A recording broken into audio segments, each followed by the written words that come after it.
Bueno, buenas tardes a todo el mundo y muchas gracias por asistir a este evento de Pint of Science.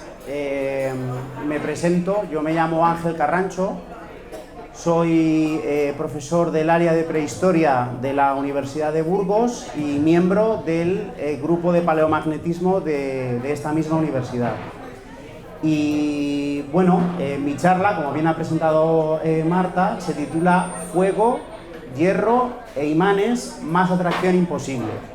El propósito un poco de mi exposición aquí, o de esta charla, sobre todo, es acercaros un poquito a mi investigación, ¿no? Y yo me dedico a una cosa, a una disciplina que se llama arqueomagnetismo. Y básicamente tiene que ver con cómo se registran las variaciones del campo magnético de la Tierra en materiales arqueológicos calentados. Y esto tiene pues diferentes aplicaciones. Bueno, me gustaría empezar con una pregunta para captar un poco vuestra atención, y es si sabéis que sin el campo magnético terrestre la vida actual sería prácticamente imposible.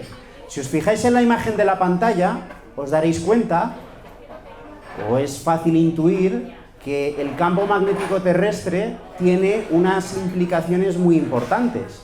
Es decir, hace de escudo protector de toda la radiación solar, de toda la radiación que viene del viento solar, y que evita que impacte en la superficie terrestre y nos protege a los seres vivos que vivimos en la Tierra. ¿Por qué también es importante el campo magnético terrestre? Seguramente habéis oído hablar de que muchos animales utilizan el campo magnético para orientarse, para navegar en sus procesos de migración. Estamos hablando, por ejemplo, de determinados aves o, por ejemplo, las palomas, abejas, mamíferos, delfines, incluso algunas bacterias. Y esto es un aspecto muy interesante. El mundo tal y cual lo conocemos actualmente, el mundo tecnológico que tenemos hoy en día, sería prácticamente imposible sin el campo magnético terrestre. Por ejemplo, todos los sistemas de posicionamiento global, GPS que utilizamos para localizarnos cuando vamos conduciendo, o los satélites, o la telefonía móvil, o los sistemas de navegación de aviones o de barcos, eso depende en gran medida de que existe un campo magnético de la Tierra. Por eso es muy importante conocer cómo cambia y cómo varía, ¿no? Y una de las cosas en las que quiero poner énfasis en esta charla es que el campo magnético de la Tierra no siempre ha sido estable. De hecho, no es estable. Ha cambiado, ha variado mucho. Bueno, fijaros bien en esta imagen que tenéis en la pantalla. Seguramente algunos de vosotros, o a muchos de vosotros, recordáis este experimento de las limaduras de hierro cuando erais escolares. El experimento es muy sencillo, consiste básicamente en colocar la barra de un imán debajo de un folio o de un cartón, espolvorear unas limaduras de hierro y casi como por arte de magia, las limaduras de hierro se van disponiendo, se van orientando, las líneas de fuerza salen de un polo y se colocan en otro polo, ¿no? Aquí tengo un dispositivo que vamos a ir pasando de mesa en mesa, que es muy sencillo, básicamente trata de replicar lo que sería el campo magnético terrestre. La idea es muy simple. Dentro de una esfera hay unas virutas de hierro, he colocado un imán en uno de los polos, otro imán en el polo de abajo, y lo que se genera es un campo dipolar, es decir, las líneas de fuerza salen de un polo y entran por el otro. Marta, si eres tan amable, lo vas pasando de mesa en mesa para que la gente lo vea, ¿vale? Gracias. Entonces, bueno, la idea es básicamente eso. Lo que quiero es que entendáis es que el campo magnético terrestre tiene una configuración, no te preocupes, una configuración muy parecida a esa que os explicaba, a la actual, ¿de acuerdo? Es casi esa configuración. Bueno, como os decía, el campo magnético terrestre tiene una configuración A ver, os voy a pedir un momento de silencio, por favor. El campo magnético terrestre, como os decía, tiene una configuración que se parece mucho a ese experimento del campo, a ese experimento de la barra donde salen unas líneas de fuerza por un polo y entran por el otro. Lo que pasa es que el eje de rotación de la Tierra está ligeramente desviado, ¿no? Y una cosa que es muy interesante para los que nos dedicamos a esta disciplina es que cualquier punto en la superficie terrestre lo podemos describir, cualquier lugar de la Tierra puede ser descrito por dos ángulos, que se llaman declinación magnética, que es la que se utiliza para configurar los mapas, e inclinación magnética. ¿Qué es la declinación magnética? Pues básicamente es el ángulo que hay entre el polo norte magnético, que es un polo que está constantemente cambiando, ahora hablaremos de ello, y el polo geográfico, ¿vale? Eso cambia, y además cambia con la latitud. Y luego la inclinación magnética es el ángulo que tiene el campo magnético terrestre según el lugar en el que estemos. Si os fijáis en la pantalla, veréis que las líneas de fuerza del campo, la configuración que tiene el campo magnético terrestre actualmente, las líneas de fuerza salen del hemisferio sur y entran por el hemisferio norte. Lo podéis ver en los gráficos que tenéis a la derecha, de tal manera que la inclinación en los polos es prácticamente vertical, casi 90 grados, más o menos 90 grados, y en el ecuador es prácticamente horizontal. Es decir, también varía con la latitud, ¿de acuerdo? Bueno, pues un aspecto, insisto, en el que se basa esta disciplina es que el campo magnético terrestre cambia, ha cambiado, está en permanente cambio. De hecho, sabemos en los últimos años que el norte magnético está cambiando a una velocidad inusitada, sorprendentemente rápida. Se está desplazando desde lo que es Canadá hasta la zona de Siberia y a una rapidez pues muy alta. Entonces, claro, ¿esto qué implica? Pues que los expertos que se dedican a actualizar los modelos geomagnéticos cada vez lo tienen que actualizar con más frecuencia. ¿Por qué? Por lo que antes os decía, para mantener actualizado toda la información relativa a los satélites, a los sistemas de navegación, etcétera, etcétera, porque eso tiene implicaciones muy importantes para la navegación aérea, náutica, sistemas de satélites, GPS, etcétera, etcétera. Bueno, desde que se tienen registros históricos o tomados con datos instrumentales en observatorios geomagnéticos en algunas ciudades del mundo, para los últimos 3 o 4 siglos, se ha observado que el campo magnético terrestre en ciudades muy cercanas ha variado muy poco. Perdón, ha variado muy poco. Es muy parecido. Es decir, si os fijáis en la variación que hay entre Londres y París, el bucle, el patrón de variación es muy similar, pero sin embargo, si lo comparamos con otros lugares geográficamente distantes, la variación es muy diferente. ¿Por qué? Porque este fenómeno implica que es un fenómeno regional, es decir, este proceso de cambio del campo magnético se conoce con el nombre de variación secular y es un fenómeno regional, es decir, que es reproducible para regiones de un radio aproximadamente de 500-600 kilómetros, como por ejemplo la península ibérica, ¿vale? Entonces, lo que nos interesa es ampliar, extender en el tiempo estos registros de cómo ha variado el campo magnético terrestre. Y eso es importante porque nos permite hacer curvas de calibración, ¿vale? Para poder tener o para poder aplicarlas de diferentes maneras, como os voy a explicar ahora. Una cuestión muy importante que es interesante entender es cómo se registra la magnetización, ¿vale? Mira, cualquier material que es calentado, que experimenta un calentamiento, es susceptible de registrar la dirección o la intensidad del campo magnético terrestre en el momento en el que es calentado y posteriormente enfriado. Y os lo voy a poner con un ejemplo y lo vais a entender perfectamente. Imaginaros que estamos calentando un conjunto de cerámicas en un horno y fácilmente Estas cerámicas están sobrepasando los 600-700 grados de temperatura. Bien, pues fijaos en la pantalla, los granitos, las partículas de hierro, de óxidos de hierro, que están dentro de esta arcilla que se está cociendo, por efecto de la agitación térmica, están completamente desordenadas. Pero es en el momento del enfriamiento posterior cuando pasan por una temperatura crítica y la magnetización, la dirección del campo magnético se bloquea. Es decir, los granitos de hierro se alinean proporcional y paralelamente en la dirección del campo magnético terrestre.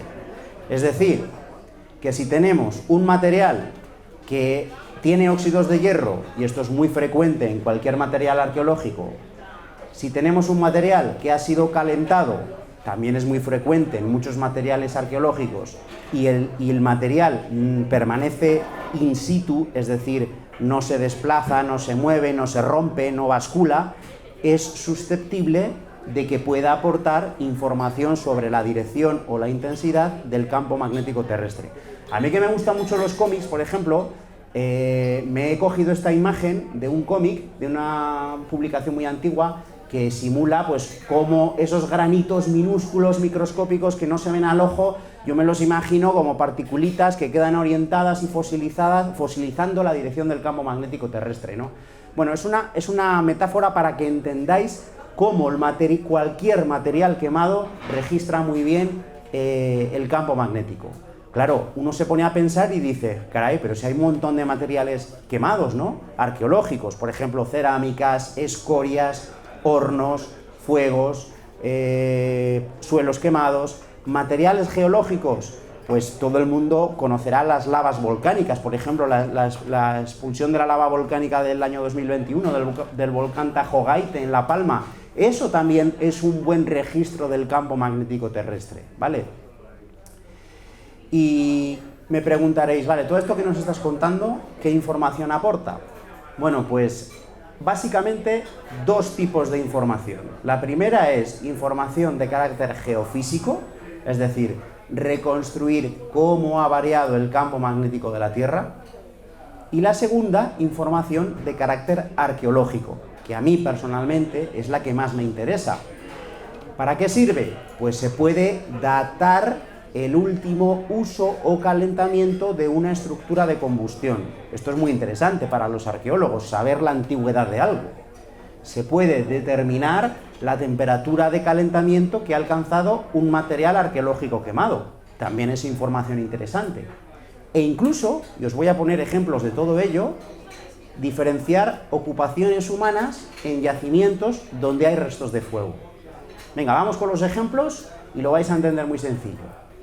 El primer ejemplo es la datación arqueomagnética, es decir, fechar, saber la antigüedad. Hace unos pocos años tuvimos la oportunidad, unos compañeros y yo, de estudiar un calero, un horno de cal, en un yacimiento de Madrid que se llama Pinilla del Valle. Bueno, pues no sé si lo conocéis, probablemente sí, un horno de cal, o un calero, perdón, es un horno pues que se acumula y que contiene mucha piedra caliza y que se le pega fuego durante horas e incluso durante días, a veces por más de 1000 grados, y eso pues tiene una señal magnética súper potente, ¿no? Es decir, es el contexto teóricamente idóneo para poder extraer información del campo magnético de la Tierra. Pues lo que hicimos fue coger con un taladro una serie de muestras de diferentes partes de ese horno, las orientamos con un dispositivo que tiene una brújula incorporada y las llevamos al laboratorio a analizarlas. Mira, aquí en la pantalla tenéis, sin entrar en mucho detalle, un ejemplo de cómo son los resultados. ¿Qué es lo que hacemos en el laboratorio? Pues destruimos poco a poco, pasito a pasito, la magnetización. Y lo que obtenemos al final son diagramas con un vector que marca la dirección del campo magnético terrestre que quedó registrada cuando ese horno se calentó por última vez.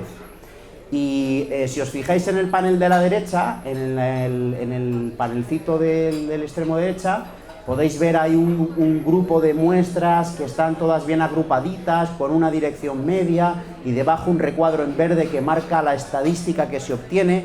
Bueno, pues básicamente la idea es esa, es decir, un material que está bien quemado, pues obtiene una dirección arqueomagnética, y eso es lo que utilizamos para datar. La pregunta es, ¿cómo se data? ¿Cómo se data por arqueomagnetismo? Pues si los resultados son adecuados, se obtienen tres parámetros: la declinación y la inclinación magnética, que es lo que antes os he comentado, y la intensidad del campo magnético. ¿Qué es lo que se hace?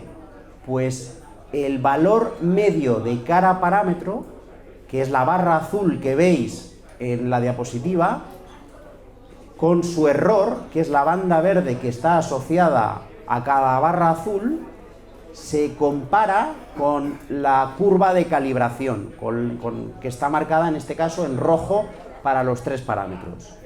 Bueno, pues allí donde intersecta, donde corta cada uno de esos parámetros, se generan diferentes intervalos de probabilidad, y la combinación estadística de todos ellos genera uno o varios intervalos de edad. En este caso solo se ha obtenido uno, y bueno, la datación final de esta estructura pues resultó que no llegó a verlo del todo bien, pero me parece que es finales del siglo XIII, principios del siglo XV, ¿no?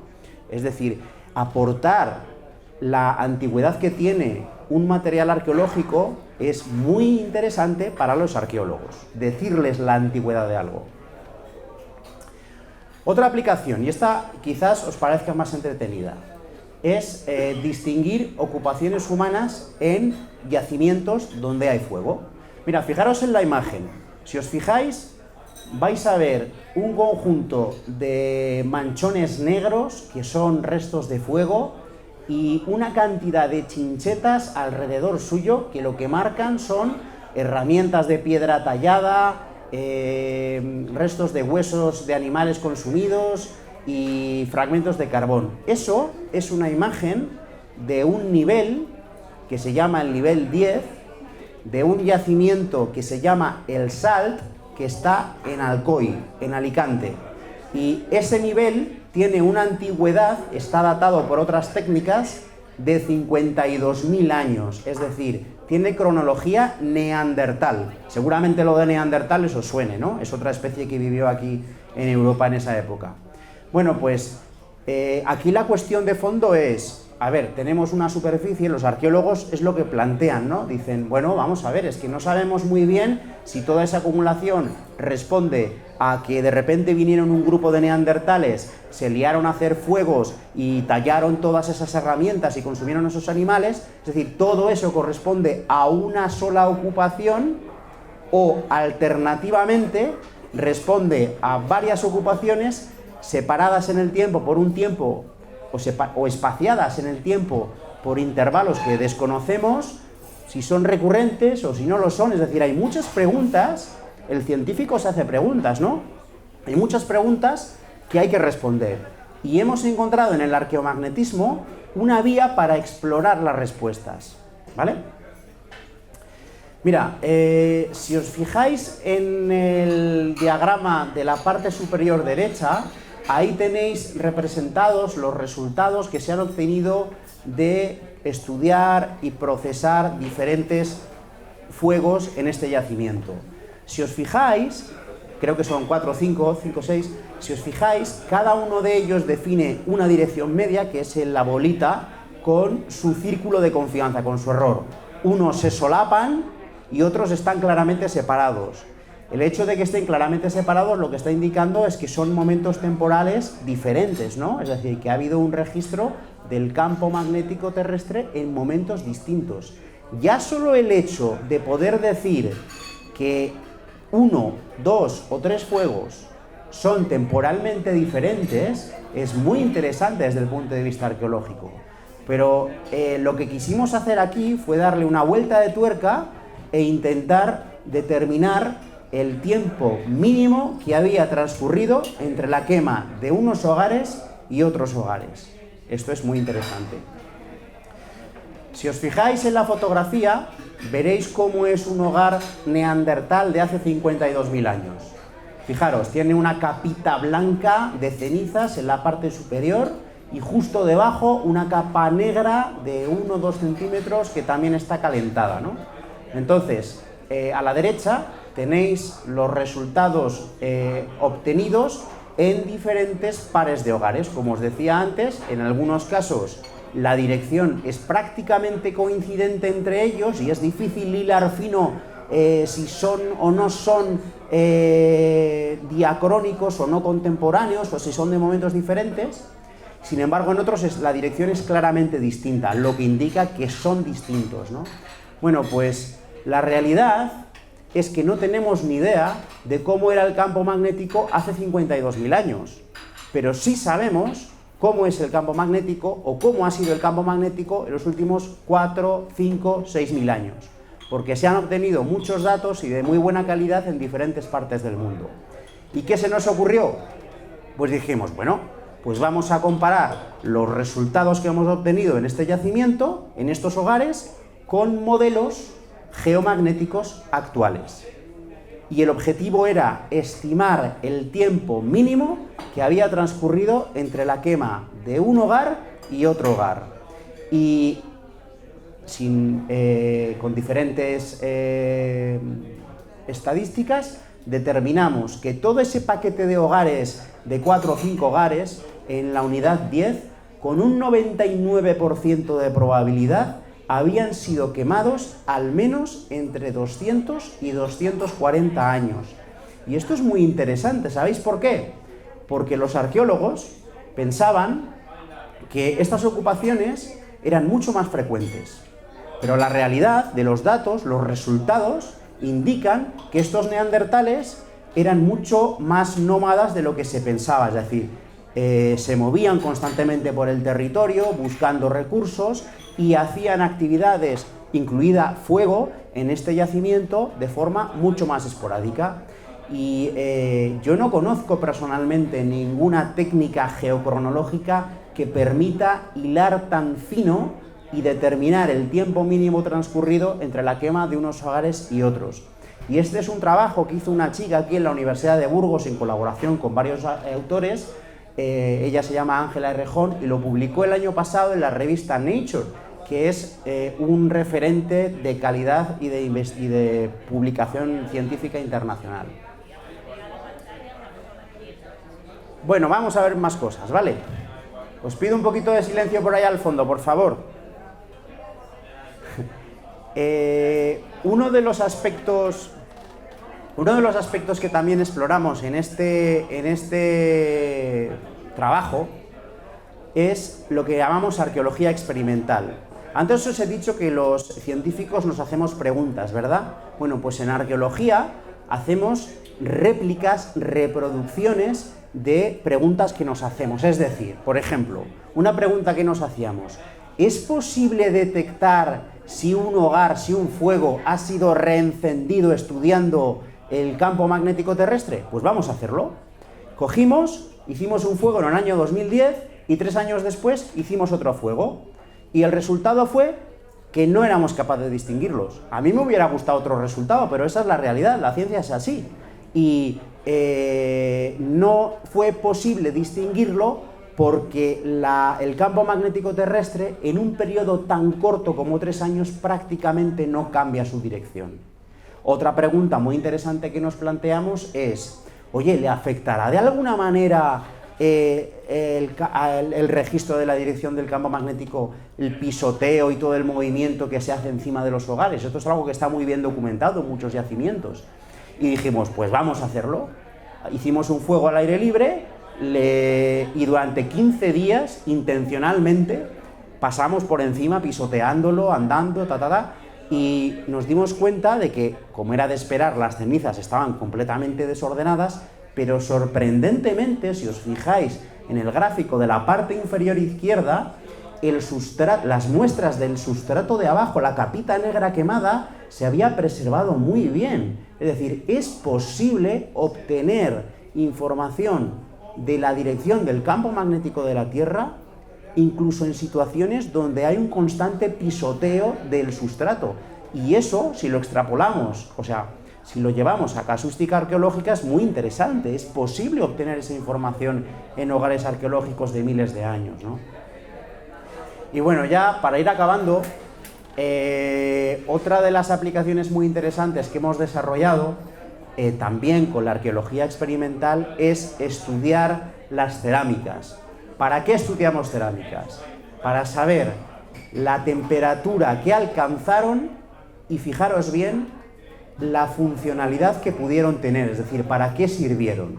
¿Qué es lo que hicimos aquí? Pues hicimos un horno, metimos un conjunto de cerámicas, las calentamos a muy alta temperatura, por encima de 700, 800 grados, y días después seleccionamos un pequeño conjunto de esas cerámicas, o algunas de ellas, y las sometimos a un segundo calentamiento, pero en este caso a un calentamiento, digámoslo así, doméstico, simulando actividades de cocina. Y alcanzamos temperaturas máximas del orden de 400, 450 grados. Bueno, pues los resultados que obtuvimos fueron muy interesantes, porque en las muestras de las cerámicas de la primera quema muy intensa se veían diagramas súper estables, univectoriales, en fin, con todas las bendiciones, como se suele decir, ¿no? Y en las muestras calentadas a temperaturas parciales tenían una estructura multivectorial, con varios vectores, y uno de ellos es ese que tenéis señalado en rojo, es el que está asociado a esa quema de recalentamiento. Y lo más interesante es que donde acaba ese vector se puede ver la temperatura máxima que alcanzó esa cerámica. Es decir, en este caso era 435 grados, casaba muy bien con la información que teníamos de los termopares, del sistema de temperaturas, ¿no? Es decir, os estoy poniendo ejemplos de cómo una técnica como el arqueomagnetismo puede ayudar a conocer la temperatura de calentamiento de un material arqueológico y a saber para qué sirvió, la funcionalidad que tuvo en el pasado, ¿vale? Bueno, una cosa que sí que quiero decir y que me parece muy importante es que yo soy la cara y la voz de esta presentación, pero la ciencia no se hace sola, la ciencia se hace en equipo. Y esta foto que os presento ahí son los compañeros del grupo de paleomagnetismo de la Universidad de Burgos, que cada uno aporta con su esfuerzo, con su trabajo, y bueno, pues la verdad es que es un aporte, es un equipo interesante y es un trabajo muy colaborativo, ¿no? En fin, por mi parte nada más, espero haberos acercado un poquito el tema del arqueomagnetismo, haberos aclarado un poquito estas cuestiones, daros las gracias por asistir y por supuesto estoy abierto a cualquier pregunta que queráis plantear, ¿vale? Muchísimas gracias.